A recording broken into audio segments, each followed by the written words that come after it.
हमें माला का सहारा लेकर के अपने श्वासों में मंत्र को बसाना है।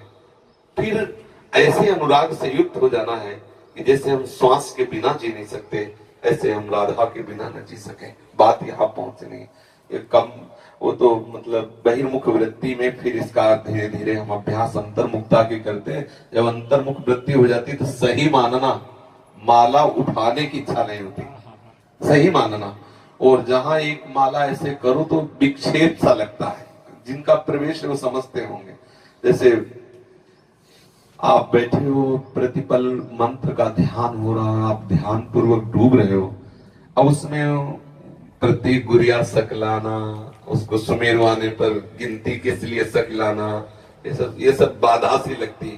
पर शुरुआत में अगर आप ऐसा करोगे तो आप वहां नहीं पहुंच पाओगे। वहां तक पहुंचने के लिए सहयोगी है, मगर एक समय ऐसा आता है और ऐसा करना चाहिए। प्रत्येक साधक को कुछ समय तक बिना माला के मंत्राकार वृद्धि करने की चेष्टा करनी चाहिए। कभी आपका ये नासवान शरीर है, मान लो अंगुली टूट जाए, अंगूठा टूट जाए, ये नासवान है। अगर हमने केवल माला से अभ्यास किया तो हमारा भजन रुक जाएगा। ये अनुभव की बात कहते हैं। जैसे हमने 50 माला निज मंत्र का जप करने का नियम लिया, तो 50 के बाद जो मन है ना, वो कहता है आज का काम हो गया।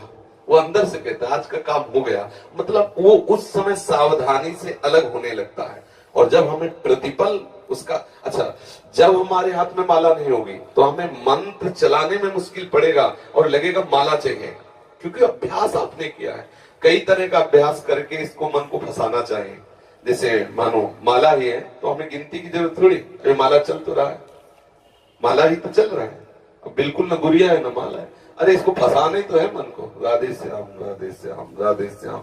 गणना में हमें किसी को बताना है क्या, राधे श्याम राधे श्याम।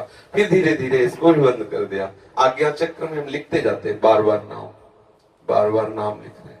आंख खुला है तो बंद है तो बार बार नाम, एक एक मात्रा, एक एक अक्षर, उसमें हम डूब रहे हैं। अब देखो एकदम आपको एकदम रोमांच हो जाएगा, एकदम शीतलता है। जब मंत्र का तदाकार वृत्ति से 5 मिनट तदाकार हो जाए तो 24 घंटे के लिए बैटरी चार्ज।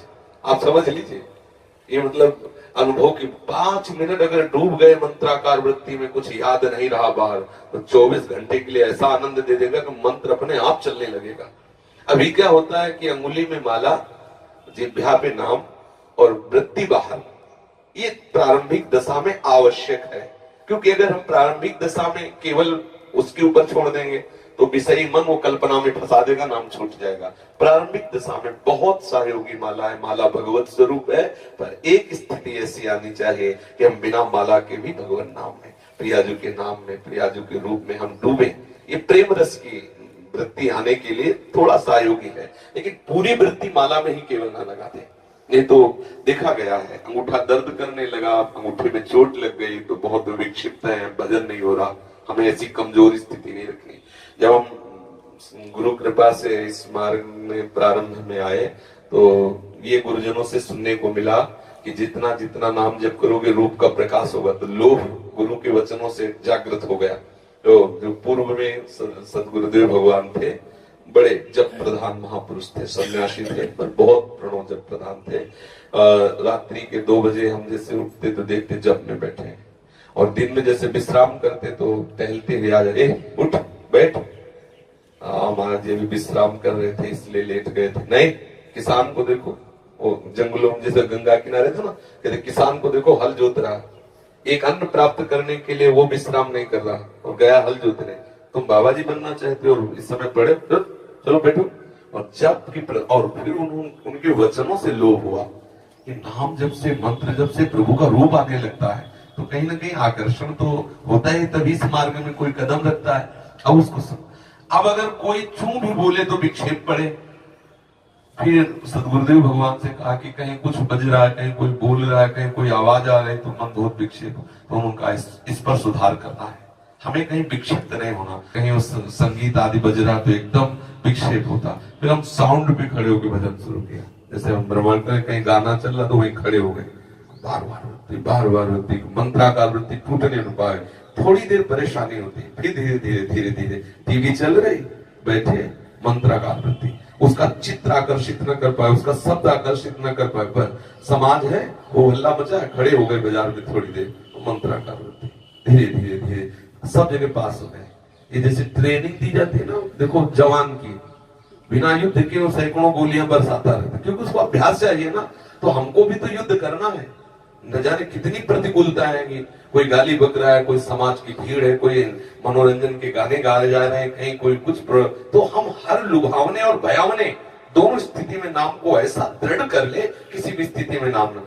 अब समस्या थी जैसे कोई आया तो बात कर रहा है तो बहुत अंदर जलन होती, ये कब जाए हम नाम, मतलब तो लगा कि ऐसे नहीं, इसका भी सुधार होना चाहिए। तो जैसे सामने वाला बोल रहा है, उसके चेहरे पर बार बार नाम का चित्रण कर रहे हैं, देखा वो समझ रहा है बाबा बहुत प्यार से देख रहे हैं, हम तो नहीं देख रहे हैं, अपना काम कर रहे हैं, और वो बार बार नाम उसके बीच में बोल दिया हाँ अच्छा, और फिर नाम को चला रहे, बड़ा आनंद आने लगा। आधा घंटा वो बात हुई, लेकिन अब आधा घंटा विस्मरण नहीं हुआ। अगर बोलना है तो कोई सूक्ष्म बात भागवती बोल दो, चुप रहो, सामने वाले बोलने दो, और अपने अपने बस अपने चलने चाहे। धीरे धीरे ऐसी स्थिति आने लगती है कि आप शयन कर रहे हो, उठे, मंत्र चल रहा है, बड़ा आनंद। ये जो तंद्रा में भजन होता है ना, बहुत सुखद होता है। नाम सो रहे, नाम जग रहे, इस स्थिति का जो भजन बड़ा आह्लाद, ये वही समझते हैं जो अच्छे साधक भजन में लगे।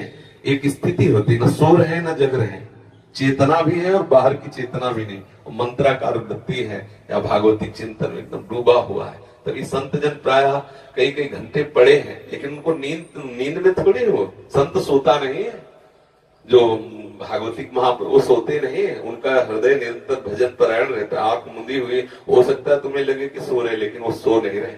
हाँ बिल्कुल पक्की बात, अभ्यास में कमी नहीं रखनी चाहिए। माला में गांठ लगी है कि नहीं लगी, उससे क्या होगा। आप दोनों तरह की माला रख लो सिराने, देखो क्या होता है, क्या होता है। माला रखने से केवल काम नहीं चलेगा, अंदर भजन करने से काम चलेगा। हम निरंतर भजन परायण रहे।